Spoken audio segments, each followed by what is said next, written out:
नमस्कार दोस्तों, जय हिंद। स्वागत है आप सभी का अपने यूट्यूब चैनल सक्सेस विज्ञान में एक कदम सफलता की ओर। दोस्तों, लेखपाल के ग्रामीण परिवेश एवं विकास के 600 क्वेश्चन की सीरीज का ये आज छठा सेट है। इसमें आज हम लोग कुल 50 क्वेश्चन सॉल्व करेंगे, जो कि एग्ज़ाम की दृष्टि से बहुत ही इंपॉर्टेंट होंगे। इसलिए लास्ट तक वीडियो बहुत अच्छे से देखिएगा। चलिए स्टार्ट करते हैं। आज का पहला क्वेश्चन है, भारतीय दलहन अनुसंधान केंद्र कहाँ स्थित है? इसका राइट आंसर हो जाएगा ऑप्शन बी, कानपुर में। भारतीय दलहन अनुसंधान केंद्र जो है कानपुर में स्थित है। नेक्स्ट है, उत्तर प्रदेश को कितने कृषि जलवायु जोन में बांटा गया है? इसका राइट आंसर हो जाएगा ऑप्शन ए, 9। ये काफ़ी इंपॉर्टेंट क्वेश्चन है, ध्यान रखिएगा, कई बार पूछा जा चुका है, इसमें भी पूछे जाने की संभावना है। नेक्स्ट है, भारत को कितने कृषि जलवायु क्षेत्रों में विभाजित किया गया है? यहाँ पे जो राइट आंसर होगा ऑप्शन बी, 15। भारत को कुल 15 कृषि जलवायु क्षेत्रों में विभाजित किया गया है, जबकि उत्तर प्रदेश को 9 कृषि जलवायु जोन में विभाजित किया गया है। नेक्स्ट है, भारत को कितने कृषि पारिस्थितिकी क्षेत्रों में विभाजित किया गया है? यहाँ पे जो राइट आंसर हो जाएगा ऑप्शन सी, 20। भारत को कुल 20 कृषि पारिस्थितिकी क्षेत्रों में विभाजित किया गया है। अगला देखते हैं, उत्तर प्रदेश में कृषि उत्पादन मंडी अधिनियम कब लाया गया? तो इसका जो राइट आंसर हो जाएगा ऑप्शन बी, 1964 में। उत्तर प्रदेश में कृषि उत्पादन मंडी अधिनियम 1964 में लाया गया। अगला है, उत्तर प्रदेश में किसान बही योजना कब लागू की गई थी? ये भी काफ़ी इंपॉर्टेंट है, याद रखिएगा, वर्ष 1992 ईस्वी में। उत्तर प्रदेश में किसान बही योजना जो है 1992 ईस्वी में लागू की गई थी। अगला क्वेश्चन है, भारत में भू राजस्व की महालवाड़ी व्यवस्था कब प्रारंभ हुई थी? इसका राइट आंसर होगा ऑप्शन बी, 1833 ईस्वी में। भारत में भू राजस्व की महालवाड़ी व्यवस्था जो है 1833 ईस्वी में लागू हुई थी। लागू करने वाला वायसराय कौन था? यानी कि गवर्नर जो था लॉर्ड विलियम बेंटिक था। ये भी काफ़ी इंपॉर्टेंट है, ध्यान रखिएगा। नेक्स्ट है, महाल शब्द का अर्थ क्या है? तो महाल शब्द का जो अर्थ है वह है गांव।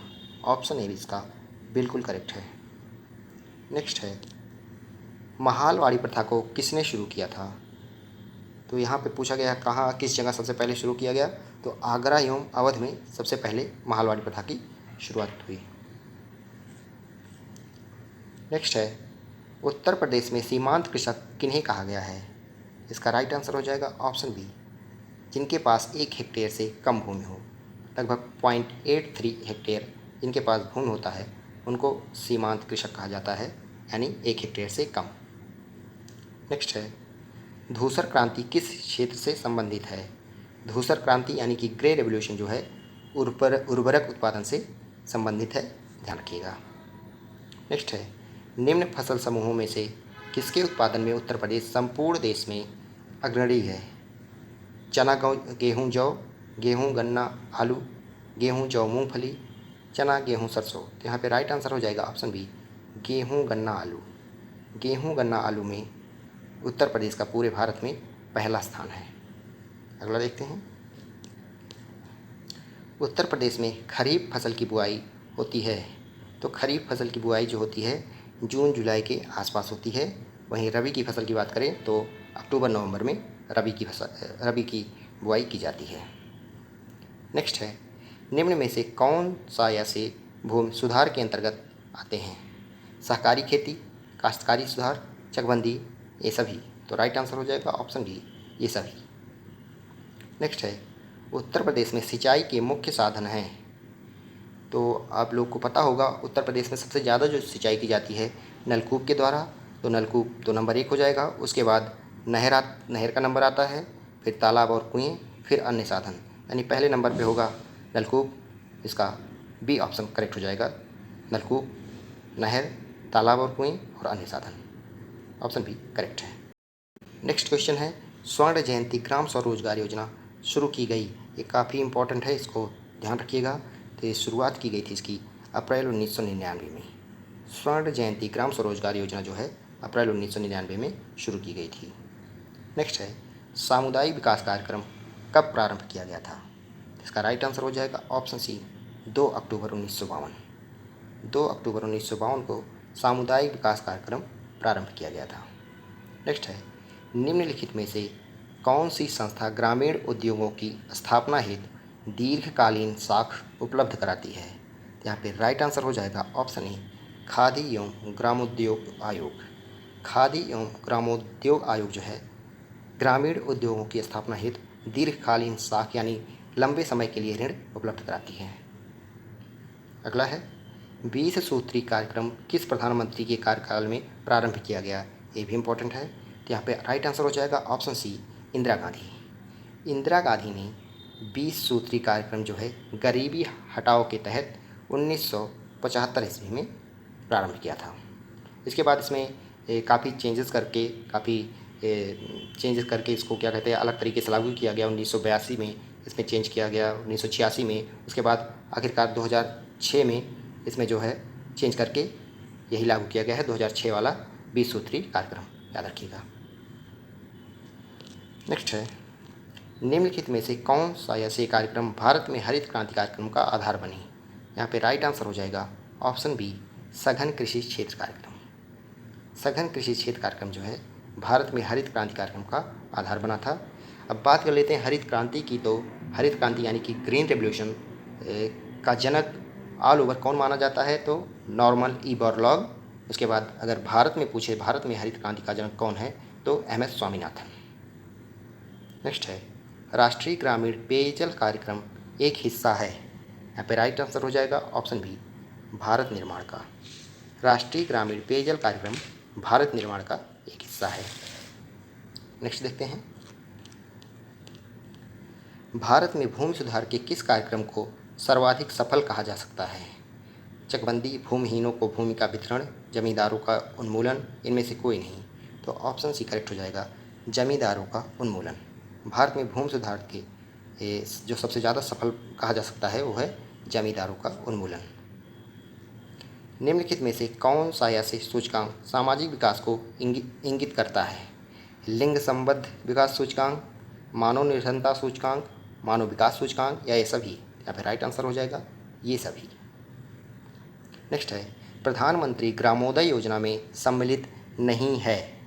आपके ऑप्शंस हैं ग्रामीण सड़कें तथा आवास, पोषाहार, पेयजल तथा स्वास्थ्य, बेसिक शिक्षा, लघु उद्योग। तो ये तीनों चीज़ें तो प्रधानमंत्री ग्रामोदय योजना में सम्मिलित है, जबकि लघु उद्योग सम्मिलित नहीं है। आपका ऑप्शन जो करेक्ट होगा ऑप्शन डी। नेक्स्ट है, राष्ट्रीय खाद्य सुरक्षा मिशन NFSM का निम्नलिखित में से कौन सा उद्देश्य नहीं है? फसलों की नई विकसित किस्मों का प्रचार प्रसार करना, सुधारीकृत उत्पादन तकनीक का निदर्शन, उच्च उत्पादक किस्म के बीजों का वितरण, या फिर साख सुविधाओं को सुदृढ़ करना। यहाँ पे जो राइट आंसर हो जाएगा ऑप्शन बी, सुधारीकृत उत्पादन तकनीक का निदर्शन। राष्ट्रीय खाद्य सुरक्षा मिशन का उद्देश्य जो है फसलों की नई विकसित किस्मों का प्रचार प्रसार करना है, उच्च उत्पादक किस्म के बीजों का वितरण है, साख सुविधाओं को सुदृढ़ करना है, जबकि सुधारीकृत उत्पादन तकनीक का निदर्शन नहीं है। तो ऑप्शन बी यहाँ पे करेक्ट होगा। नेक्स्ट है, महात्मा गांधी राष्ट्रीय ग्रामीण रोजगार कार्यक्रम निम्नलिखित में से किस या किनके द्वारा समावेशी विकास सुनिश्चित करता है? आपके ऑप्शंस हैं लोकतांत्रिक अधिकारिता पर अपने प्रभाव के जरिए, आजीविका सुरक्षा प्रदान करके, सामाजिक सुरक्षा प्रदान करके, या फिर उपर्युक्त सभी। तो यहाँ पे राइट आंसर होगा उपर्युक्त सभी। नेक्स्ट है, राष्ट्रव्यापी मृदा स्वास्थ्य card scheme, soil health card scheme का उद्देश्य है। ऑप्शंस हैं मृदा गुणवत्ता के आधार पर किसानों को दिए जाने वाले ऋण की मात्रा के आकलन में बैंकों को समर्थ बनाना, सिंचित कृषि योग्य क्षेत्र का विस्तार करना, कृषि भूमि में उर्वरकों के अति उपयोग को रोकना। उपयुक्त कथनों में से कौन सा सही है? यहाँ पे राइट आंसर जो हो जाएगा ऑप्शन बी, यानी कि केवल 3 सही है। कृषि भूमि में उर्वरकों के अति उपयोग को रोकना जो है मृदा स्वास्थ्य कार्ड स्कीम का मुख्य उद्देश्य है। ऑप्शन बी इसका करेक्ट हो जाएगा। नेक्स्ट है, महात्मा गांधी राष्ट्रीय ग्रामीण रोजगार गारंटी अधिनियम के अंतर्गत निम्नलिखित में से कौन लाभ प्राप्त करने के पात्र है? तो यहाँ पे जो राइट आंसर हो जाएगा ऑप्शन डी, किसी भी परिवार के वयस्क सदस्य। किसी भी परिवार का वयस्क सदस्य जो है महात्मा गांधी राष्ट्रीय ग्रामीण रोजगार गारंटी अधिनियम के अंतर्गत लाभ प्राप्त करने का पात्र है। नेक्स्ट है, उत्तर प्रदेश भूमि सुधार निगम की स्थापना कब की गई थी? यहाँ पे राइट आंसर हो जाएगा ऑप्शन बी 1978 ईस्वी में। 1978 ईस्वी में उत्तर प्रदेश भूमि सुधार निगम की स्थापना की गई थी। अगला है राष्ट्रीय कृषि वानिकी अनुसंधान संस्थान कहाँ स्थित है। यहाँ पे जो राइट आंसर हो जाएगा ऑप्शन सी झांसी। काफ़ी इंपॉर्टेंट क्वेश्चन है। राष्ट्रीय कृषि वानिकी अनुसंधान संस्थान जो है झांसी में स्थित है। अगला है कृषि निर्यात क्षेत्र के संबंध में केंद्र सरकार की शीर्ष एजेंसी है। तो यहाँ पे जो राइट आंसर हो जाएगा ऑप्शन डी अपेडा, APEDA। इसका फुल फॉर्म अगर देखें तो इसका फुल फॉर्म होता है agricultural and processed food product export development authority. इसकी स्थापना की बात करें तो 1986 ईस्वी में इसकी स्थापना की गई और इसका हेडक्वार्टर नई दिल्ली में है। ऑप्शन डी करेक्ट है। नेक्स्ट है राष्ट्रीय कृषि बीमा योजना कब लागू की गई थी।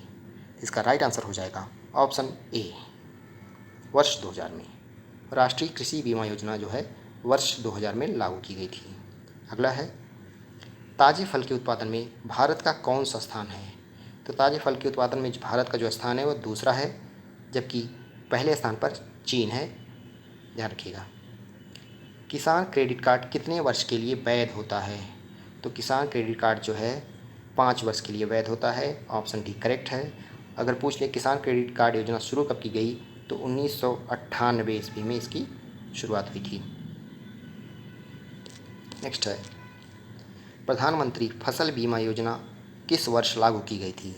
यहाँ पे राइट आंसर हो जाएगा ऑप्शन सी वर्ष 2016 में। वर्ष 2016 में ही प्रधानमंत्री फसल बीमा योजना लागू की गई थी। नेक्स्ट है किसान विकास पत्र जिसे वर्ष 2001 में समाप्त कर दिया गया था पुनः कब जारी किया गया। इसका राइट आंसर हो जाएगा ऑप्शन सी वर्ष 2014 में। नेक्स्ट है ग्रामीण क्षेत्रों में आधारभूत सुविधाओं की स्थापना हेतु पूरा कार्यक्रम कब आरंभ किया गया था। यहाँ पे राइट आंसर हो जाएगा ऑप्शन सी 15 अगस्त 2003 को। नेक्स्ट है प्रधानमंत्री ग्राम सड़क योजना किस वर्ष लागू की गई थी। इसका ऑप्शन जो करेक्ट होगा ऑप्शन डी 25 दिसंबर 2000 को। प्रधानमंत्री ग्राम सड़क योजना जो है 25 दिसंबर 2000 को लॉन्च की गई थी। नेक्स्ट है पूंजीवादी खेती किन देशों में प्रचलित है। यहाँ पे राइट आंसर होगा ऑप्शन ए ब्रिटेन एवं संयुक्त राज्य अमेरिका। ब्रिटेन एवं संयुक्त राज्य अमेरिका में पूंजीवादी खेती का प्रचलन है।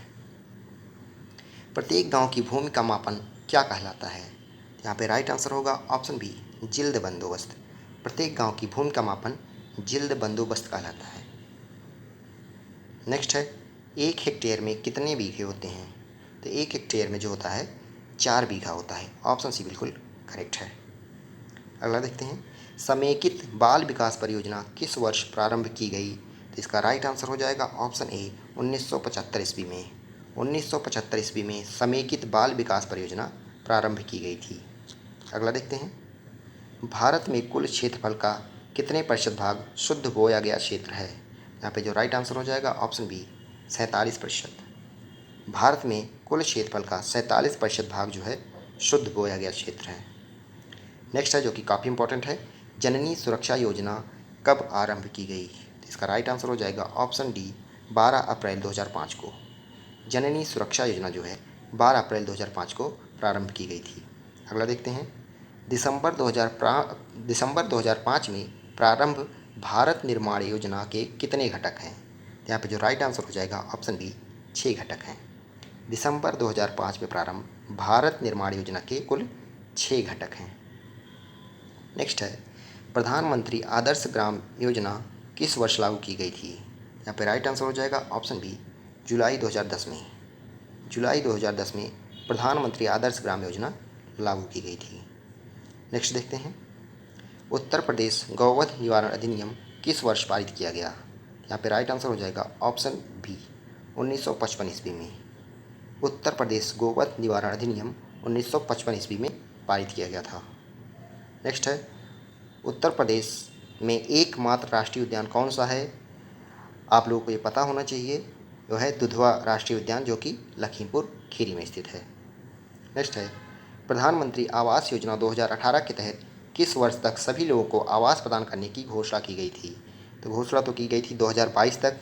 2022 का लगभग आधा वर्ष बीत चुका है। देखिए पूरा हो पाता है या नहीं। ऑप्शन सी करेक्ट है। आज का आखिरी क्वेश्चन है सांसद आदर्श ग्राम योजना का शुभारंभ कब किया गया था? तो यहाँ पे राइट आंसर हो जाएगा ऑप्शन ए 11 अक्टूबर 2014 को।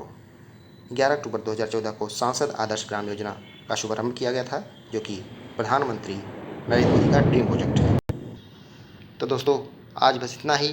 टोटल 200 क्वेश्चन अभी तक हम लोग कर चुके हैं। अगर आपको पसंद आया हो वीडियो तो लाइक करें, शेयर करें और चैनल पर नए हैं तो प्लीज़ सब्सक्राइब करके बेल आइकन प्रेस कर लें। धन्यवाद। जय हिंद।